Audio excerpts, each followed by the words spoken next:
نحمدہ ونصلی ونسلم علی رسولہ الکریم اما بعد اعوذ باللہ من الشیطان الرجیم بسم اللہ الرحمن الرحیم۔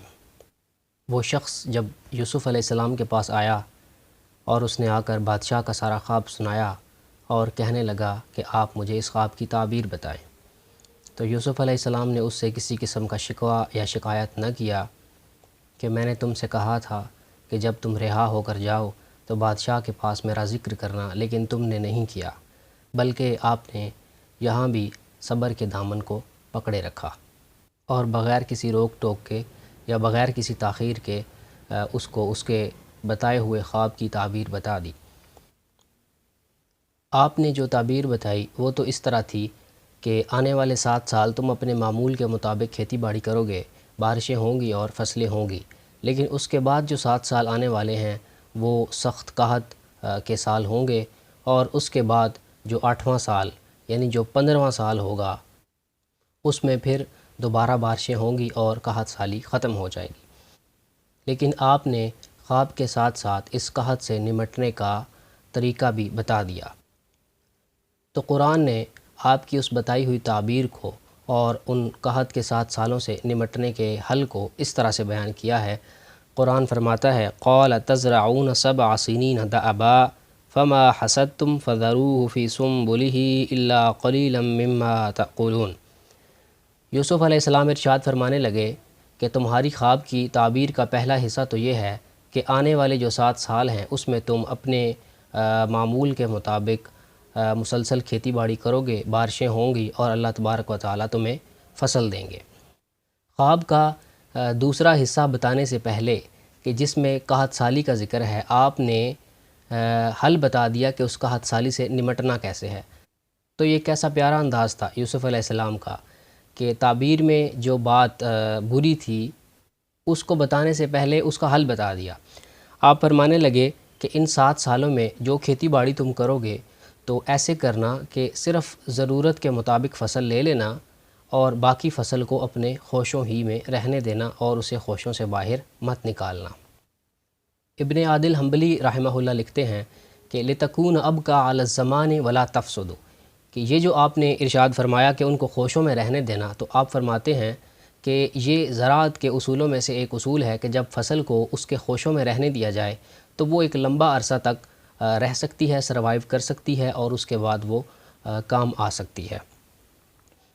یہ حل بتانے کے بعد آپ نے اب جس چیز کا حل بتایا ہے اس کا ذکر کرتے ہیں۔ آپ فرماتے ہیں ثم یأتی من بعد ذلك 7 شداد یأکلن ما قدمتم لہن الا قلیلا مما تحصنون۔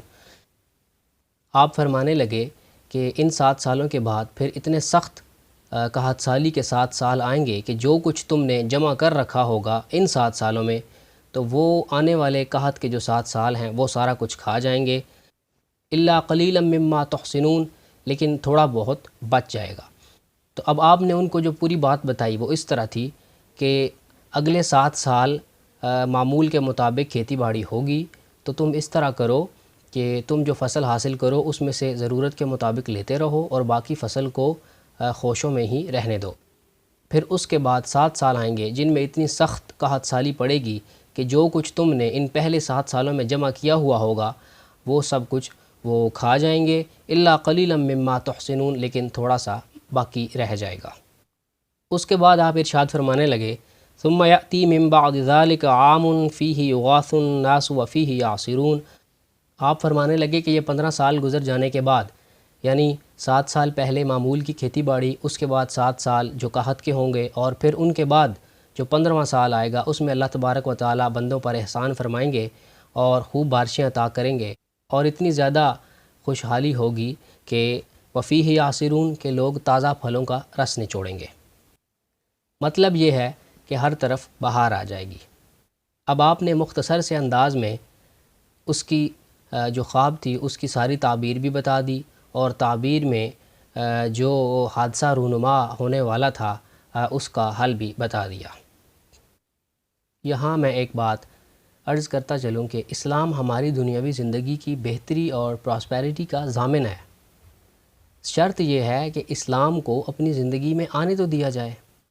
اسلام ہمارے ذوق ایجاد کو ابھارتا ہے، اس کی راہ میں رکاوٹ ہرگز نہیں بنتا۔ یہ کتنی عجیب سی بات ہے کہ اسلام کو صرف اخروی زندگی کے ساتھ خاص کر دیا ہے اور اس کو اپنی دنیاوی زندگی میں ہم نہیں آنے دیتے، اور اسلام کا ہمیں اپنی دنیاوی زندگی میں عمل دخل جو ہے وہ منظور نہیں ہے۔ لیکن اصل بات جو ہے وہ یہ ہے کہ مسلمان کا اپنا ذوق ایجاد ٹھنڈا ہو گیا ہے، مسلمان خود کمزور ہو گیا ہے، مسلمان کے اپنے جوڑوں میں پانی نہیں رہا، اور لا علمی میں وہ اس ساری ناکامی کا جو مورد الزام ہے وہ اسلام کو ٹھہرا دیتا ہے۔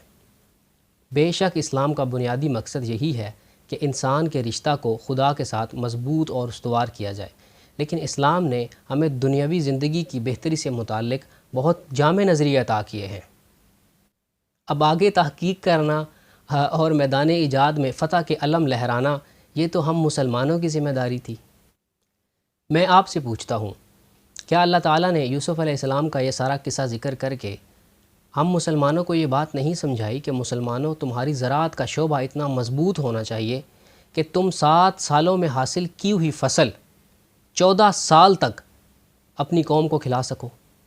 7 سال وہ جن میں فصل اگائی جا رہی ہے، اور 7 سال وہ جن میں قحط پڑنے والا ہے، اور 14 سال گزرنے کے بعد پھر بھی کچھ بچ جائے۔ آپ ذرا اس ساری سٹرگل پر غور کریں کہ جو یوسف علیہ السلام ان 7 سالوں میں کریں گے۔ کیا وہ چھوٹا کام تھا جو یوسف علیہ السلام نے کیا کہ پورے 7 سال میں مصر میں جو فصل اگائی جا رہی ہے اس کو خوشوں میں محفوظ کرنا ہے، اور پھر آنے والے 7 سالوں میں اسے بڑے خوبصورت انداز میں اپنی ساری قوم تک پہنچانا ہے، اور پھر اس میں سے کچھ بچانا بھی ہے؟ تو یہ ایک بہت بڑا کام تھا جو یوسف علیہ السلام کے ذریعے اللہ تبارک و تعالیٰ نے انسانوں کے لیے لیا۔ کیا ذوالقرنین کی بنائی ہوئی دیوار کا ذکر کر کے اللہ تبارک و تعالیٰ نے ہمارے شعور کو یہ احساس نہیں بخشا کہ مسلمانوں تمہاری کنسٹرکشن کا جو سیکٹر ہے وہ اتنا مضبوط ہو؟ میری بات غور سے سنیے گا، وہ اتنا مضبوط ہو کہ اگر دوسری طرف یاجوج ماجوج جیسی وحشی اور درندہ صفت قوم بھی ہو تو وہ اس دیوار کو توڑ نہ سکے۔ اب اگر مسلمانوں کی بنائی ہوئی سڑکیں یا مسلمانوں کی بنائی ہوئی پلیں اس قدر ناقص و ناکارہ ہیں کہ وہ 2-4 سال کے بعد خستہ حالی کا شکار ہو جاتی ہیں، تو اس کا الزام ہم اپنے سوا اور کس کو دے سکتے ہیں؟ اس طرح کی ہزاروں مثالیں ہیں قرآن و حدیث میں۔ ظاہر ہے وقت مختصر ہے، میں اور تو بیان نہیں کر سکتا۔ ہمیں ہوش کے ناخن لینے چاہیے۔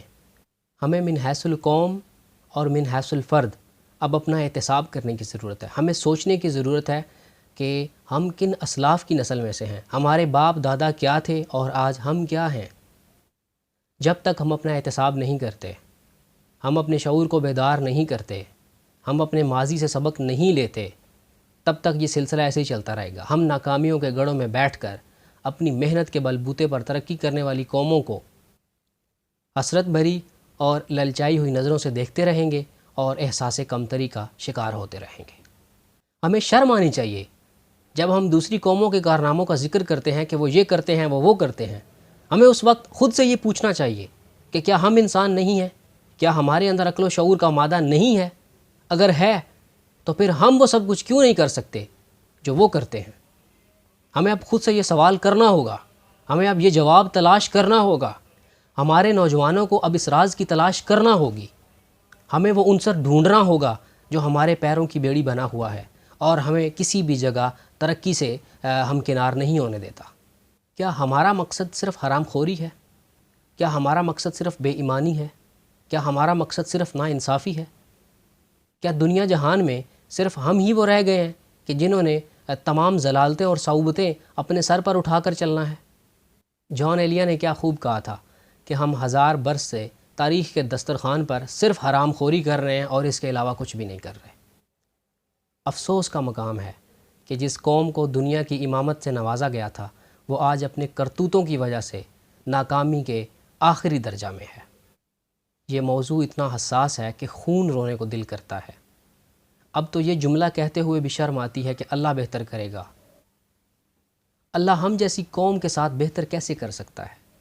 کیا اللہ نے خود قرآن میں یہ فیصلہ نہیں کر دیا کہ میں تب تک کسی قوم کے حالات نہیں بدلتا جب تک وہ خود اپنے حالات نہیں بدلتی؟